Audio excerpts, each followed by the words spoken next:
consciousness. Today we're going to be talking about the history of the occult and mystery traditions in America.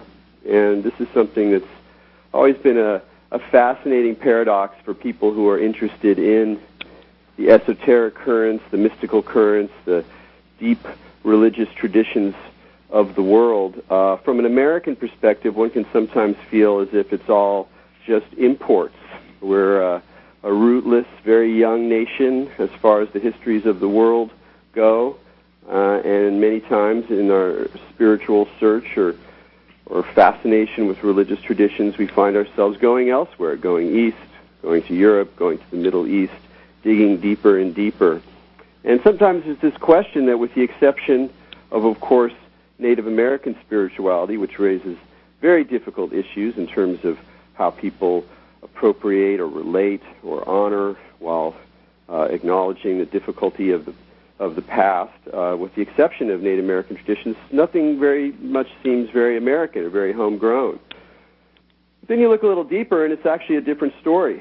I grew up in Southern California during the 70s and 80s, and I very much absorbed the ambient vibrations of the spiritual counterculture, which really kind of got me going on a lot of the issues that still interest me today as a teacher and as a writer.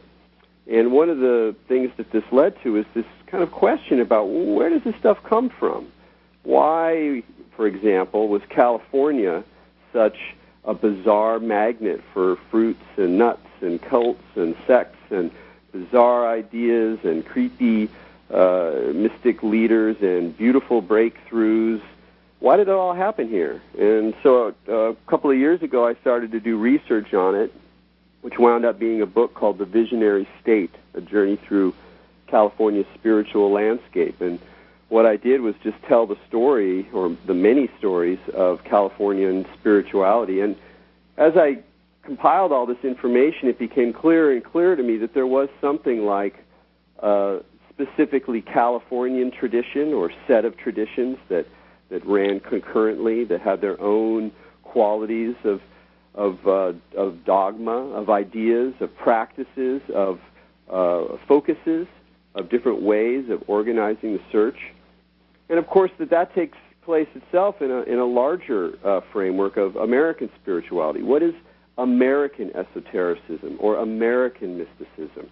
You know, we know something about mainstream American religions, Mormonism probably being the most famous, but even Mormonism, as our guest may talk about in a bit, if you look closely enough, you'll see that it emerges from a very unusual and sort of hidden strain of American spirituality, which has a great deal to do with the occult, with popular folk magic traditions of clairvoyance and seer stones, with the grand esoteric regalia of Freemasonry.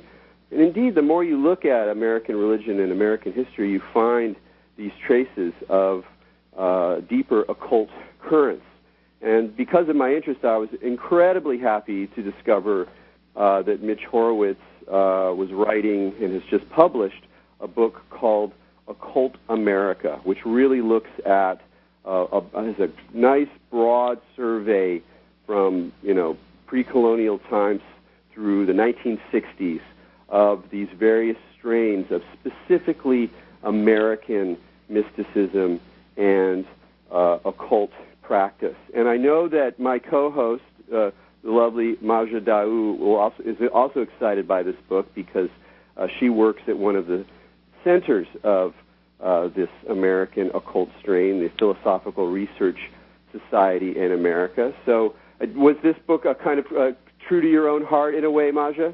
Oh, absolutely, Erik. I was just so delighted to see it. And, in fact, my first thought when I read it, I was like, what if they could make this a textbook in school? Because it's literally like the omitted history of the United States and such a big part of our religious identity. And I think that if kids could learn about all this stuff that's been kind of left out, I'm just really excited that it could possibly help reshape our history into what it truly is by including all of these amazing people and sects and, truly unique religious groups that formed only in America. So I just loved the extent of inclusion that Mitch put in the book. Absolutely. Yeah, we'll get to him in just a second, but one of the things that we'll be talking about is also how these ideas are not just percolating in the fringes of society, but that indeed some of the core values that we associate and still associate with the American people, with American consciousness, and certainly a kind of positive thinking, power of positive thinking, a sort of make your own reality plunge towards the future, which we see in a lot of New Age thinking, but also it permeates business culture, all sorts of self-help therapies.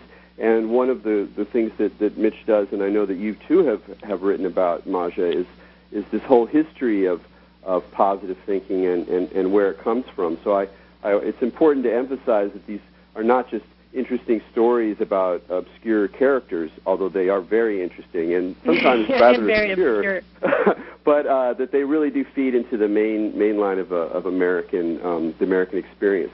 But with that, I want to bring on Mitch Horowitz. Mitch is an editor at Tarcher, and this is his first book, Occult America, and you're probably having fun with the first book coming out experience, aren't you, Mitch? Oh, I'm having a lot of fun. Yeah, it's good to be here with you guys, especially.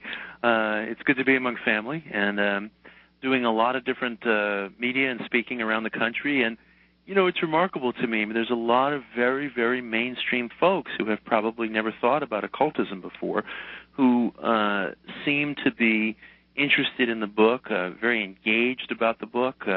They're discovering that to talk about these ideas, you don't have to belong to anything. You don't have to separate yourself from mainstream life or alienate yourself from the religion you grew up with.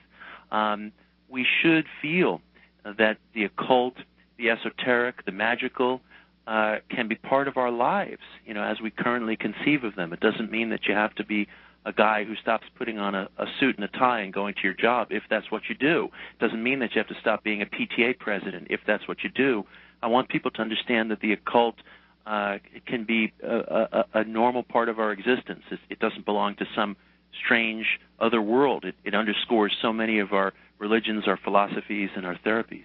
One question I had right from the get-go is your decision to use the word occult. I know I've talked to you a little bit about this before, and it's an interesting one because reading through your book, especially even reading a lot of the stories that you generally emphasize, particularly the current of new thought and positive thinking, I could imagine a lot of people doing what you were doing, and instead of using the word occult, they would use the word spiritual, they would say maybe mysticism, maybe, spiritual psychology. They would be nervous about the word occult because of its sort of lowbrow, counterculture, vaguely dark implications. But I know you decided to use that word very consciously, and could you tell us why? Yeah, I did decide to use it very consciously. I'm very comfortable with terms like occult and New Age. Too often people use those things as epithets, and I don't view them that way at all.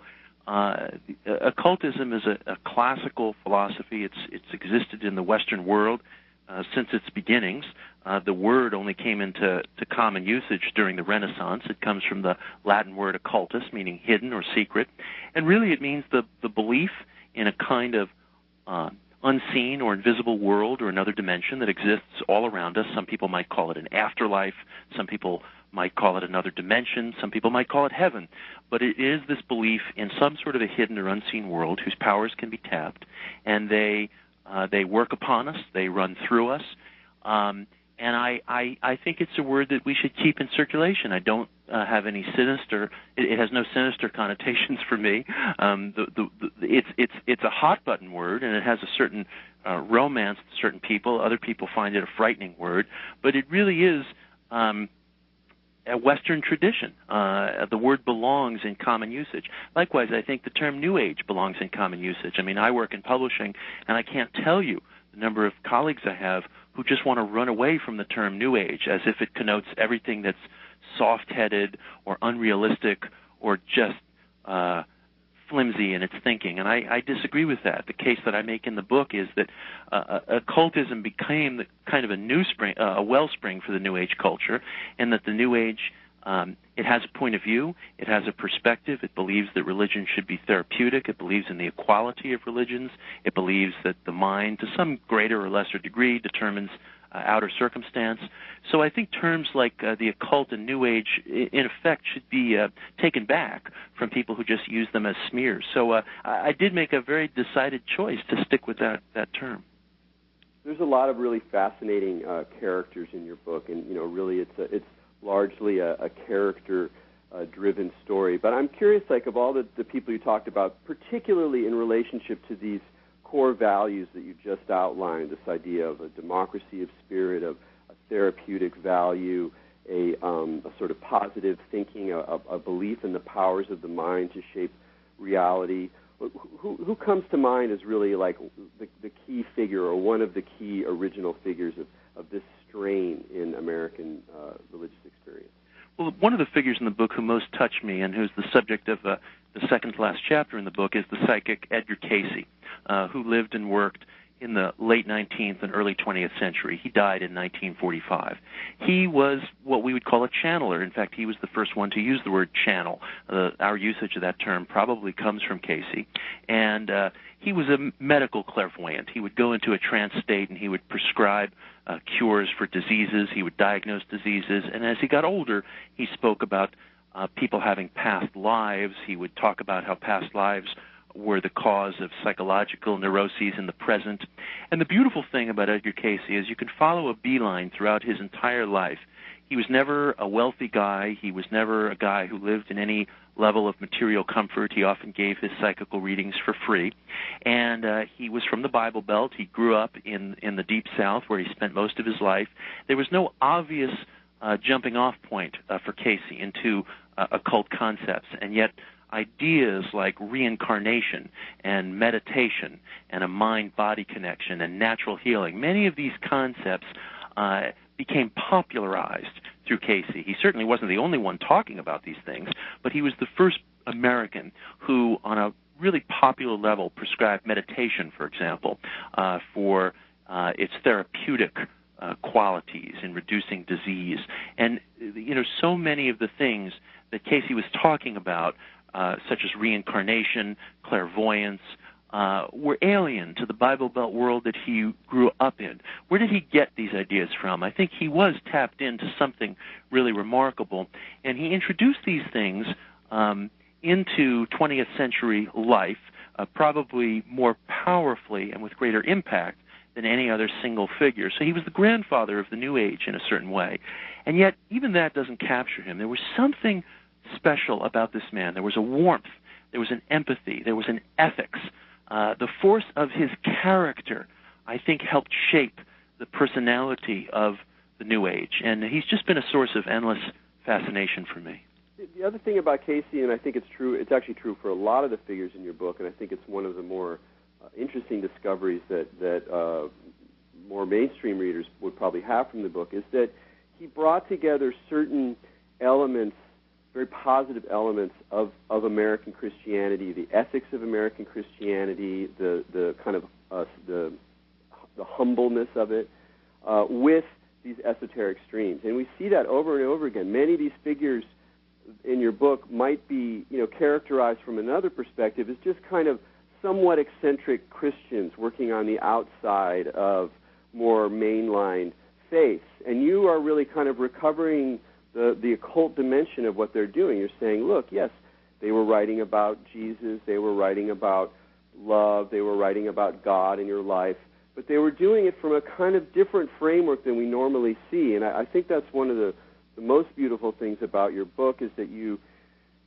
show how a strain of American Christianity leads to, or has within it, the possibility of this kind of very liberal, very democratic, progressive even in some cases, embrace of these powers in our lives. Yes. As therapeutic forces in the immediacy of our lives, which in some ways is the essence of Protestantism, that this stuff works in your life simply, immediately, now, that you don't need all this sort of bric-a-brac. And you really show the way that comes out of more esoteric sources rather than just another dimension of Christianity. Yeah, even from the country's founding, it was interesting. I mean, your observation is right on, that it could be seen as a form of radical Protestantism in a certain way. You know, going back to America's founding in the year 1776, there was this spirit medium who grew up in Rhode Island. Her name was Jemima Wilkinson, and she basically claimed to have died and become reincarnated as a divine spirit, and she called herself the public universal friend. Today, she's somebody that we might call a spirit medium or a channeler. She traveled around New England, upstate New York, down to Philadelphia after 1776, kind of preaching her message. And she made all these supernatural claims about herself, but her message in many ways was a very mainline Quaker message. It had to do with humility. It had to do with the golden rule, striving to love one's neighbor. She would even give homilies on the importance of punctuality. And so her message, in some respects, was very mild, was very non-threatening. And yet, people flocked to her as some kind of an avatar of supernatural truth, and that's how she saw herself. And so the public universal friend was both a spirit medium and a very public religious figure. And there was something about the novelty of what she claimed. There was something about the supernaturalism that made people feel that this message was not something from a dead or distant past, but that it was almost a new dispensation that was being brought to us today. And that's an impulse you see again and again in occultism in America and in radical or offshoot religions in America. And Mormonism, which maybe we'll talk about more later, is a great example. You know, I mean, you can read the Book of Mormon, and it has this vast alternative history, and yet, you know, its ethics are basically Orthodox Christianity. But there was this impulse in America to want to feel as if a divine dispensation wasn't somehow part of our past, but it was something that we in the present could live through again and again and again, that it could come to us anew. Occultism did that in America. Occultism accomplished that for people. Even if some of these occult movements, and I would cite Mormonism as one at its inception, later went on to become more Orthodox congregations. But occultism, it provided people with a sense that these messages were not so far away, but that a man or a woman could access this invisible world and bring a dispensation in the present. Well, I really felt that all throughout your book with every single character. It seemed like you said, it was about the character of the person. And I feel like with everyone that you brought up in the book, they had that ability to bring the occult into the now, the experience. And in that way, it's like Protestantism, how it split off from the Catholic Church, because, you know, in Catholicism, they removed that experience of God. And all these people in the book were able to make an immediate experience and access to God through these occult methods. And whether it was in Christianity or in Mormonism or in any of those fields, it was these specific people usually that were able to open the door to people to be able to tell them that you can experience God right now, and it can happen right now. And that was, you know, the basis of New Thought and all the movements that you talk about. And that, to me, that was a very powerful message of your book, I thought. I appreciate that. And it's also the idea of novelty. I mean, it's really important. And you make this distinction very strongly between the occult traditions of Europe, particularly esoteric and magical orders, fraternal orders, and the importance of establishing tradition and secrecy around that tradition for a lot of European orders. So that even if you look at European esotericism and magic and even witchcraft, you see that it's extremely important psychologically for them to found a tradition, to acknowledge that it goes back deep into the past. And while Americans did that too, to a degree, it seems much more important that there's a kind of novelty there. I mean, in a way, it's even a superficial, arguably superficial characteristic that for a lot of these characters became a point of innovation. That you could innovate in almost that classic American archetypal way, but you could innovate with these materials as well, not just in terms of their content. In fact, in some ways, even less in terms of their content, but in terms of the way they were delivered. A lot of the stuff you write about is also about people discovering new avenues for getting the word out. mail order catalogs, et cetera, et cetera. Talk a little bit about that, like the opportunities for new kinds of media and new ways of innovating the presentation of the material in the American scene. Well, one of my favorite characters in the book is a guy named Frank B. Robinson, who was a pharmacist. Yeah, and he lived in the town of Moscow, Idaho. And Robinson was a guy who was born in Canada. He grew up in a very strict Baptist home, very punishing home, and he and his brother were basically thrown out of the house when they were young teenagers. They knocked around the American West for a while. They really seemed to be getting nowhere. Robinson, by his own account, was a drunk. He kept trying to join the Army and Navy and getting kicked out. He was kicked out of the Canadian Royal Mounted Police, and he seemed to have set a record for being kicked out of police forces and military orders. And eventually he settled down, he got married, he became a druggist, but he felt this terrible emptiness in his life, and he felt that the religion of his youth had sort of betrayed him, that although his life had settled down, he was depressed, and he also felt that something in mainstream religion was dying. So just entirely of his own volition, this was a guy with very little traditional education, came from a very modest background, very ordinary guy in many respects outwardly, but just through his own devices, he arrived at this idea that the mind has this magical, creative, causative power, that the mind is an extension of what is called God, and that if you can channel its energies in the right way, you can shape outer circumstance. You can literally shape and create the geography of your life. He called his system Psychiana. Now, there were lots of other American figures who had similar systems of thought. Some of them called it Christian Science or New Thought or religious science. But Robinson, acting pretty much on his own, came up with his own occult mystical religion based on mind power mysticism, and he called it Psychiana. And so he's asking himself in the late 1920s, how do I get this idea out? And he decides to pull together about $400 and start taking out advertisements in popular magazines that read, I talked with God, and so can you. And for $10 or $20, he offers a mail-order lesson plan in his new religion, Psychiana, the new psychological religion, he called it. And the thing that I loved about Robinson is that there was this utter lack of embarrassment in his pitch or in his claim. He was not a cynic. He was a sincere guy, and there was no guile about it. He would say to people, this is a money-back religion, and we guarantee you results, or you will get your money back, and what other religion will make that claim? He used to like to brag to reporters. He believed that religion should be therapeutic, religion should be useful, and its results should be practical and measurable. So mainstream clergy went crazy over this. By the time Robinson started to become popular in the early 1930s, and he became very popular, I mean, his religious literature went into literally millions of homes. He was greatly popular. Mainstream religion hated him. This all seemed like apostasy. But by the time Robinson died in 1948, mainstream religion had largely embraced and adopted his ideas. They were advertising.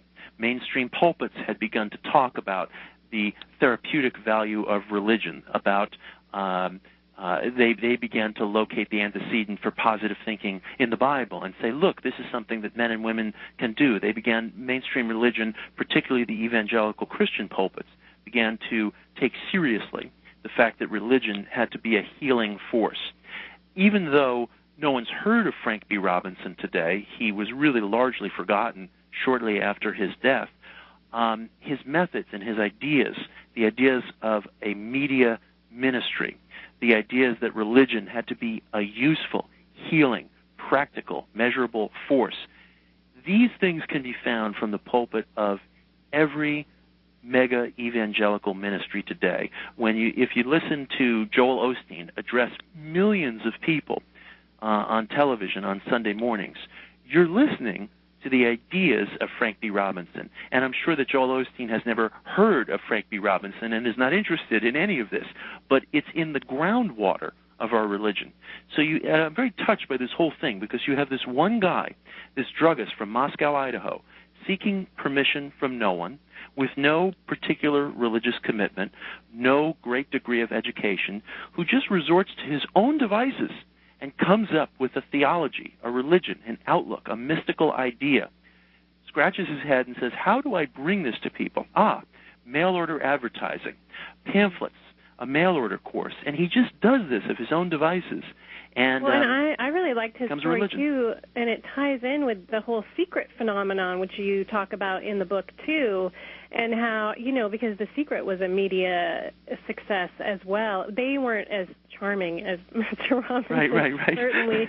When I saw The Secret, I was just so bummed out that it caused me to write a book about it, The Secret Source, to give that history to people, that this wasn't, it wasn't a novelty, and that it, the way they presented it, I felt like provided an avenue for abuse of the law of attraction, where Robinson, like you said, he was sincere, and he was actually trying to present people with a practical way to access God, whereas the folks in The Secret took a lot of the wonderful new thought writing and, philosophy and turned it into a way to turn the universe into your catalog. And I was just curious if you could share with us maybe what you thought after if you saw The Secret, and what you kind of immediately thought after you saw that. I did see it, and I had some of the same reactions as you did.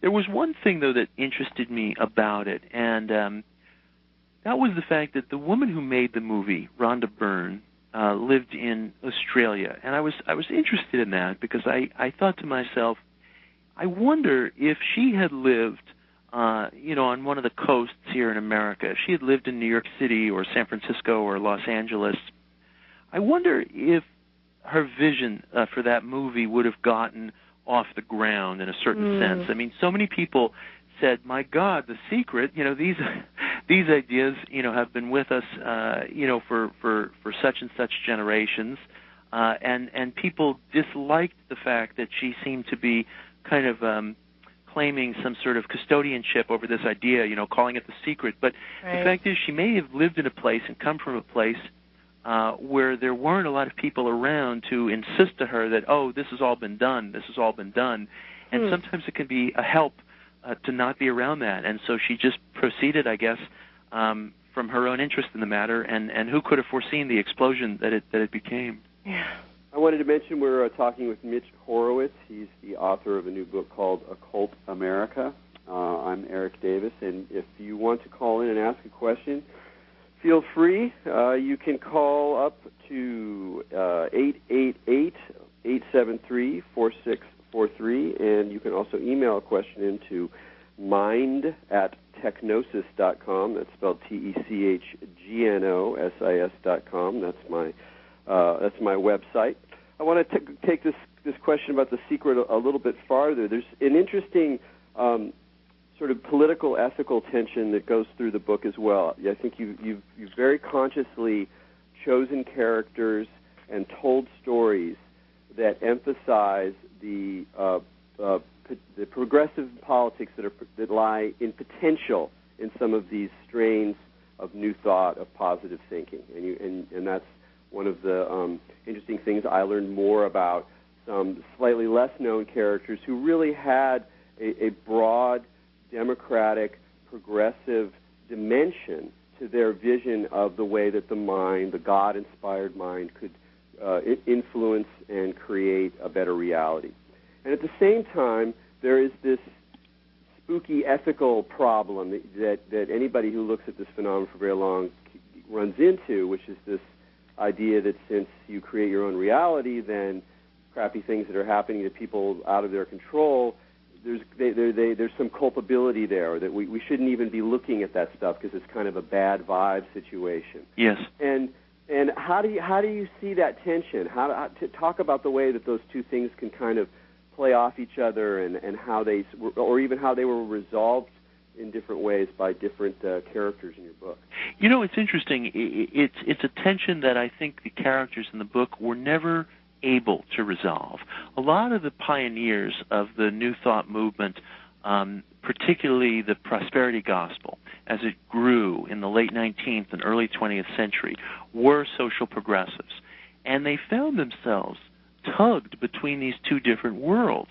Some of them were downright radicals. They were progressives, they were Marxists, they were political reformists, They wanted to bust up monopolies. I mean, Wallace D. Wattles, the author of a book called The Science of Getting Rich, and one of the key inspirations behind the movie The Secret, he ran for Congress on the socialist ticket. He ran for the mayor of Elwood, Indiana on the socialist ticket. Came in a close second, too. He was a real political radical. And if you read between the lines of Wallace's books, you find that he believed that New Thought philosophy could be a kind of liberating political tool, that the underclass could use this as a way of asserting power in the world. And I also write about this way of thought in the life of Marcus Garvey. If you go over Garvey's speeches and lectures and books, it's astounding the amount of New Thought phraseology that you'll find. So you had these people who believed that mind is causative, that our thoughts determine our lives rather than vice versa.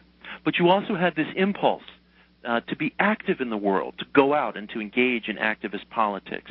And eventually the political emphasis in New Thought receded and receded and receded. The radicals lost, as it were. They didn't come to dominate the philosophy, even though they were some of its most articulate pioneers, like Wallace D. Wattles. And in Wattles' life, as in the lives of some of the other folks in the books, there was a failure, in a way, to marry social radicalism with New Thought. They were stuck with a contradiction, and I think that to the loss of the New Thought culture presently today, that wrestling match is ended. There are no more Marcus Garveys or Wallace Wattles within the New Thought movement. There is a kind of perspective as promulgated in The Secret, which can very quickly become kind of cruel and naive. You know, that anything that people are going through is somehow a product of mind. That philosophy might hold up okay in America. It doesn't hold up okay in other places where people are living more desperate lives and where physical survival is more precarious. So I'm deeply touched and intrigued with the New Thought movement, but I think there is an ethical gap in it. I don't think that tension has ever been resolved. It's interesting, actually, how I think you can probably even point to a certain pattern in American religiosity in relationship to this kind of vacillation between a politics of engagement and a kind of narcissism or a powerful narcissism. Even with spiritualism, is if you look at the way that, and you talk about this in your book, of course, that how this, you know, what looks to us today as this kind of weird, you know, explosion of kind of occult fakery and some sort of weird pseudoscientific ideas was really a vehicle for certainly the emergence of women onto the political stage, and that it was often coupled with abolitionists and other progressive causes. But that tends to be clustered more towards the beginning of the movement, and by the end of the 19th century, in many ways, it's become a kind of spectacle, a kind of show that it plays important roles in individuals' lives and sort of allows the whole sort of field of parapsychology and even conventional psychology to some degree to kind of get on its feet. It loses some of that flash, and I think the same thing can happen to talk about in the 60s, which you don't get into your book for obvious reasons because it's such a huge subject. That a lot of things in the late 1960s, in particular, where a lot of these spiritual movements were coming up, were infused with a lot of the radicalism of that time, but by the mid-'70s, a lot of them had become vehicles for escape and for people's just sort of, attempt to deal with their own psychological issues, away from the world. So it's an interesting pattern in American religion. I'm not sure if it holds, but it seems to some degree. Yeah, in many respects, political radicalism would start within esoteric religious movements, and then it would go somewhere else to grow up. Another case in point is Theosophy. I mean, when Theosophy was founded, the occult organization was founded here in New York City in 1875, it held as one of its core principles the idea that all religions are equal. This was a very powerful radical idea when Gandhi was a law student studying in London in 1896, and he came in touch with Madame Blavatsky and Annie Besant. that idea, as he describes it himself in his diaries and his memoirs, just was absolutely radical and revolutionary to him. He was profoundly touched by it, and it just spurred him on to so many different activities, including his own return to Hinduism, and he began to study the mystical traditions of his own nation. But as he got older and as he aged, and he was very decisive about this, he credited occultism and theosophy with bringing him around to the concept that all religions are equal, which really kind of was the seedling for his idea about a universal humanity. It was a very powerful idea to him. But as he got older, he very decisively separated himself from theosophy and from occultism. He didn't like its secretive side. He didn't like the idea that theosophy claimed it was being counseled by these hidden or unseen masters. He felt any kind of secrecy disrupted democracy. So, and in a way, in that, you not only find a portrait of what you're describing, but you find Gandhi's genius, because he was able to take an idea from occultism and permit that idea to gestate and to grow and to become more mature. But he didn't need to stay involved, as he saw it, with organizational occultism. So the idea was born in an occult context for Gandhi, but it went somewhere else to grow up, in a sense. Well, I thought that happened in a lot of cases in your book, and you even mentioned like how the ideas migrate from Europe to America, and how there was, like Erik mentioned earlier, these kind of secret organizations, and that the occult had to be kept under wraps and stuff. And then when it comes to America through these occult organizations, it just like the secret's out and that's it. And everybody kind of takes it into their hearts and integrates it into their lives, and then it evolves and changes and grows and goes into experience and gets, spoken about and taken out. And I thought that was a really amazing thing that you see happen throughout your book. And certainly, Erik, you talk about that in The Visionary State, too, how that happens in California. And like with Gandhi, and you mentioned several other huge figures that are influenced by the characters that you bring up in your book. And that's kind of a good segue with the secrets and characters to Manly Hall, who, of course, I work at PRS, and I love how you mentioned how he just touches so many people with getting this information out of the secrets, even though he calls his book The Secret Teachings of All Ages, and then he's just kind of putting all the information there for everyone to see. And I loved how you treated him in your chapter and the history of it as just being so fantastic. I wonder if you had any, good stories that you wanted to share of, trying to do research on Manly or anything like that really affected you. Well, one story that I want to share is, I beg your pardon? What do you think about the book, The Secret Teachings? There's something very special about that book, and you talk about that. There really is something very special about that book. I'll never forget, there was a day, I don't know, it must have been 12 years ago, that I was sitting in a restaurant with a couple of friends, and I had never before in my life heard the name Manly P. Hall, and one of my friends mentioned Manly P. Hall and The Secret Teachings of All Ages, and it was like this light went off in my head. Sometimes you hear a name or you hear a phrase, and you say to yourself, that's going to mean something to me. I like that. And immediately I developed this voracious interest into learning who this man was. And The Secret Teachings of All Ages, which, as many of your listeners know, it was just this massive, magisterial encyclopedia of occult ideas, which was published in 1928, and which Manly Hall completed by the age of 27. And his virtuosity in completing this book at the age of 27 is, for me, the most mysterious part of his career. Yeah. And I had a funny experience with that book, because several years ago, we partnered with the Philosophical Research Society to produce this reader's edition of The Secret Teachings of All Ages. And we retypeset and redesigned the entire text unabridged. And there was one point at which we basically sent this book out to a compositor. Their scanning beds, this was several years ago, their scanning beds weren't big enough to actually scan a full page of the book. So it was a combination of scanning and retyping it. And the book, The Secret Teachings of All Ages, comes back into my office several weeks later in the form of a manuscript, a typed manuscript, from which we were going to recompose the entire book, redesign it. It's on my desk. It's standing about 2 feet tall. And I just look at this and I thought, my God, we have just dissected and taken apart this whole book, retyped it, turned it into a manuscript, and I'm no closer to getting at the mystery of it. I'm no closer of understanding how this 27-year-old kid who had relatively little traditional education and whose writings up to that point had occasional flashes of brilliance but didn't really foreshadow the greatness of this work, how he did it. Yeah. And it was just funny sitting there with this manuscript and realizing it was like a piece of DNA. You know, you can map it, you can take it apart, you still don't know where life comes from, and it was a very, very funny experience. It's a very good comparison. Yeah. The book is a mystery. It's a mystery, and it's been such a source of inspiration to people, and it's remarkable because ever since we republished this book in this more compact paperback form in 2003, where I think we're now in our 17th or 18th printing. As I was completing my chapter on Manly Hall, I couldn't even keep up with the number of printings. People have just embraced this book. There's a whole new generation of readers that have embraced this book, and I think Hall is probably one of the only occult or esoteric thinkers from the previous century who's growing in popularity in the present century. There's something very alive in that book.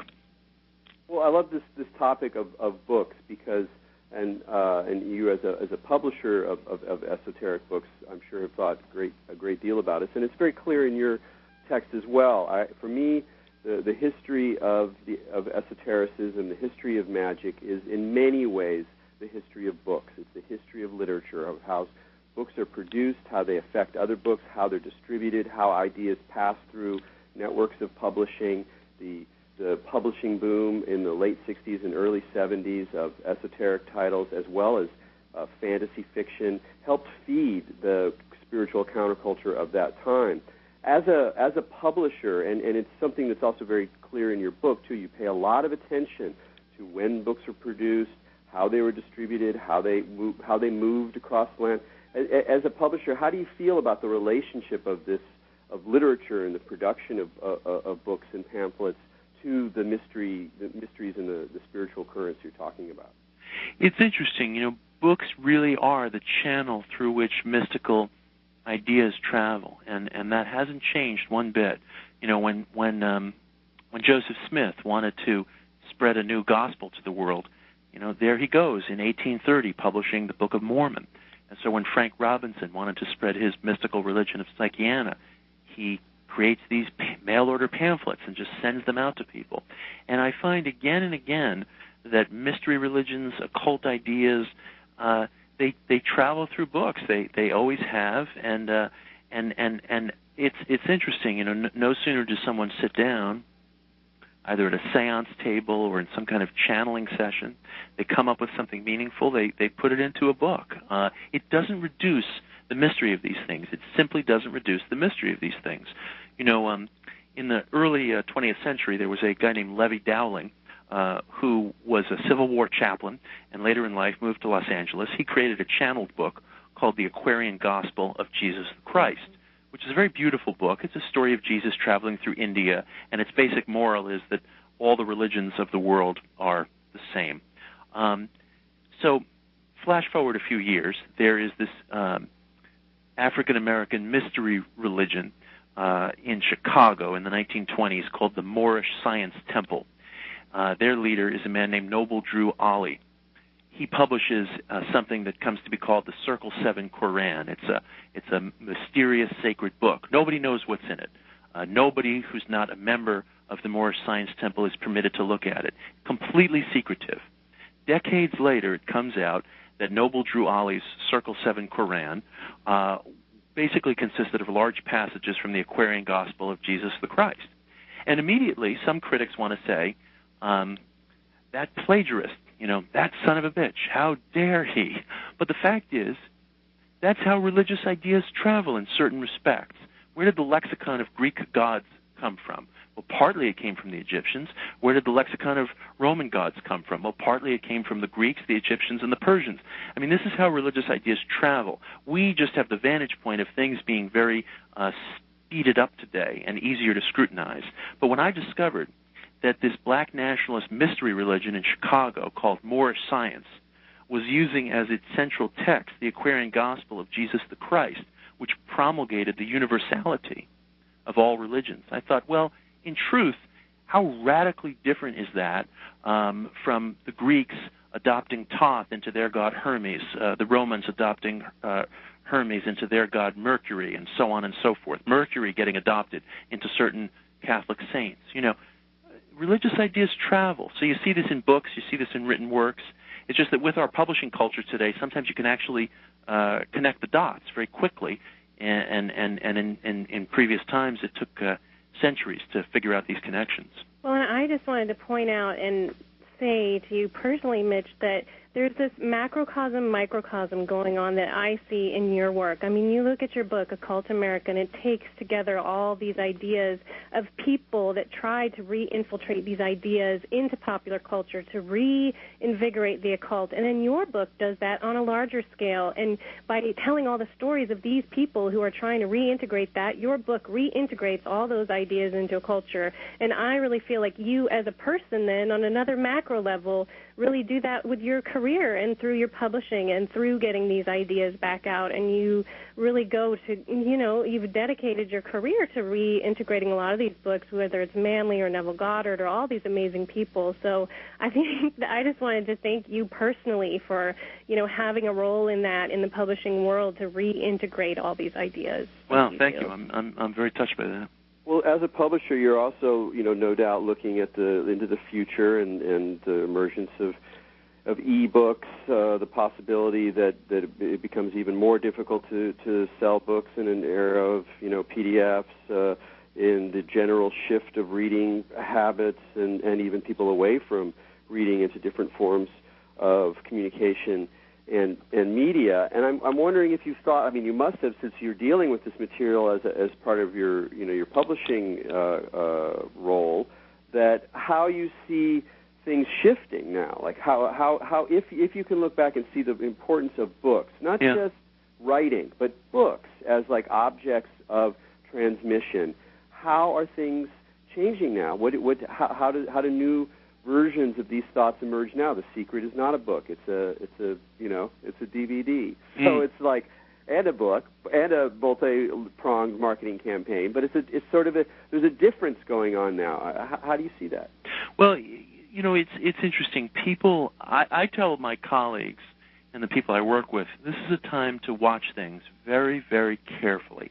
We mustn't jump to conclusions about either the disappearance of the book or the revolution in electronic publishing. All those things are real, and all those things have to be looked at very carefully. But the tremors that have been felt by other media industries, music, movies, the online world, believe it or not, you know, they haven't fully been felt yet within publishing, even with the advent of all these new electronic forms of publishing. And one of the very interesting things I've observed is that people, the public, they're drawn to truth. They're drawn to true ideas. They're drawn to ideas in their highest iteration. And it almost doesn't matter what format you publish them in or how many formats they're published in, as long as they're done beautifully and well.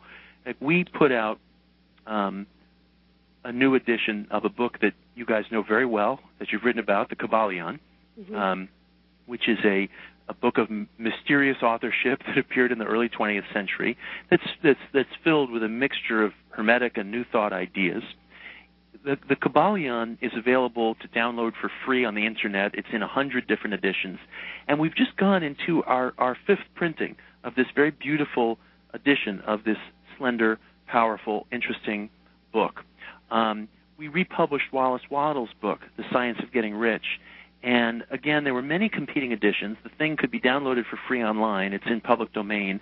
And our edition, to my shock and delight, became the #1 paperback book on the Business Week bestseller list. Wow. Even though there were cheaper editions you could buy, or you could download the thing for free. And when I think the public is just desperate for basic ideas, for true ideas. Of course, there's a lot of junk in the culture, and there's always going to be, and people like violence, and they like conflict, and they like fighting for all kinds of perverse reasons. But there's a section of the public that loves to be put in touch with a statement that carries with it the gravity of truth. So you have all these people out there buying this new edition of The Secret Teachings of All Ages. Again, I hate to say it, but the truth is you can download the thing for free online, But there's something about these books that even though, they're available for free or in vastly different formats, people will still gravitate towards them. And the advent of electronic publishing or people spitting things up onto the Internet hasn't touched that. So I'm very interested in that. I don't want to rush into conclusions about that, but I encourage my colleagues, look at that very carefully. There's something there that we need to understand that we haven't yet understood. So I'm just watching that very carefully. Well, one of the things that I think is going on there that you point out is another thing you kept bringing up is that you produce nice-looking editions. And I believe that part of the magic of books is a magic of that particular form of the book, and that as people are able to access text through a wider variety of means, that the charismatic power of the physical book as a form only increases. Yes. And it's true that if you look at like underground occult publishing now, like people who are making, there's a renaissance of people making very finely produced books using high quality, non-commercial, approaches to paper and binding and embossing.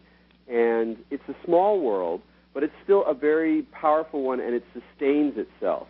Yes. And I think that there's a way in which the particular charm or the particular sort of transmission power of the book carries through, partly just through the physical object itself. It's almost like, the magic is in the form as well as in the content, and that there might be all sorts of interesting ways that publishers find to continue the life of the book amidst all of these other media streams. Yes, I think that's absolutely true. I mean, we're seeing it right now because I've just got so many, and I think you're making a good point about people who work in what might be considered some kind of underground publishing or something, or alternative publishing, who are producing things that are just beautiful to the touch. There is something magical about the book. I've never once in my life heard anybody complain, "Oh God, I'm so tired of carrying this book around." Cassette tapes would get eaten up, and I must have run through 3 versions of Who's Next, because it got ripped or destroyed, or somebody did something with the album cover that rendered it useless. But I've never heard anybody complain about how inconvenient or burdensome a book is. So, and of course, the geniuses of the consumer culture have been predicting the demise of the book for, it's been 15 or 20 years since the MIT Media Lab announced its project called The Last Book, and it hasn't happened yet. So this is all very interesting stuff to watch. Very much. Well, let's see. We got a little bit of time left. I had to mention the hoodoo stuff because for the most part, your book stays on the level of kind of religious concepts, ideas about the mind, ideas about spirit. And while these are definitely occult trends, you don't really go as deep into the more nitty-gritty occult side of America. For example, and I know how it is. There's always stories that fall by the wayside, and a comprehensive history of the occult in America would be volumes long. But you didn't talk about, say, Jack Parsons and the Aleister Crowley Lodge in Pasadena in the 1940s and 50s, which is an extremely important occult development because, Crowley, who's like the most notorious, a magician of the 20th century, that his works really lived through California and through things that happened here and then spread out and became part of the occult boom. But I can totally understand you had other stories to tell. But I love the fact that you included hoodoo.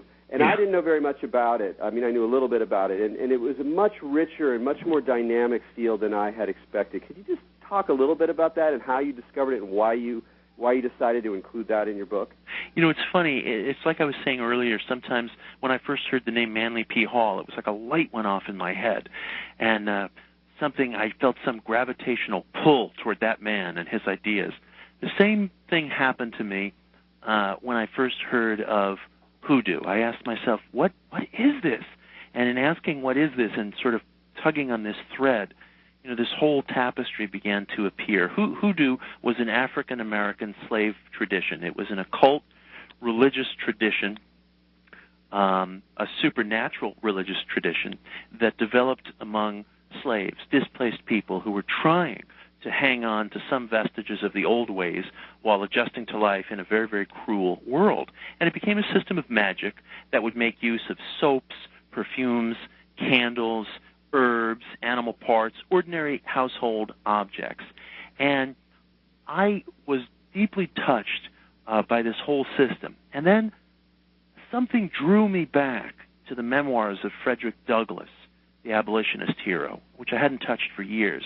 And sure enough, I opened up Douglass's first memoir, written in 1845, and there's a story about him as a young man being handed a magic root which was supposed to help him stand up to a very cruel and vicious slave owner.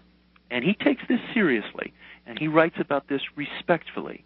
And because of my own deep interest in hoodoo, it struck me that this root he was being handed was probably something as a jalap root, which dries into a hard, spherical, bulbous root. And it's called John the Conqueror in a hoodoo tradition. I'm carrying that root in my pocket right now, as it happens. And I thought, we have all this magical tradition is right there between the lines of our history, but we've lost our way. We don't have a Rosetta Stone. We can't read it. Here is this occult magical tradition within the life of Frederick Douglass, which is still being practiced down south and in American cities. You can walk into any number of botanicas in Los Angeles or in New York City or other parts of America, Philadelphia, and you can find hoodoo supplies that harken back to exactly the experience Frederick Douglass is describing in his memoirs. So I was just struck with the whole tactile experience of hoodoo, these spells and perfumes and soaps. These are still with us. You can buy things that are used in hoodoo spells right off the shelf of a drugstore. Colgate. Absolutely. And I like, too, how you mentioned how it is part of politics and culture, like with Frederick Douglass.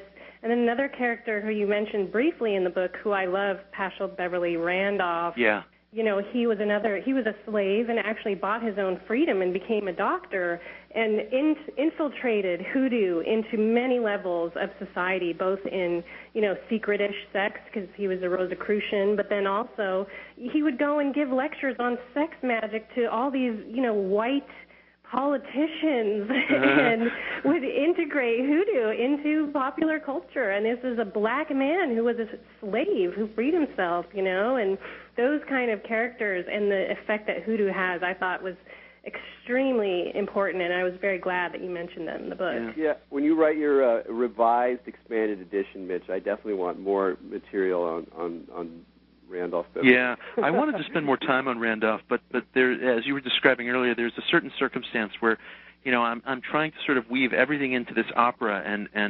I was so touched by the experience of this magic in the life of Frederick Douglass that sometimes you wind up expressing the idea and the concept and not writing as much as you'd like about a certain individual. Absolutely. Well, we've been talking to Mitch Horowitz, author of the new book, Occult America. It's a terrific and important history of esotericism in America. I'm Erik Davis, and with my co-host Maja Daou. This is Expanding Mind. And come tune in next week. We'll be talking to, who are we going to be talking to? Who am I going to? Ken Jordan. We're going to be talking to Ken Jordan, who's a new media expert and one of the characters behind Reality Sandwich and the Evolver Project. So from all of us here, keep it open.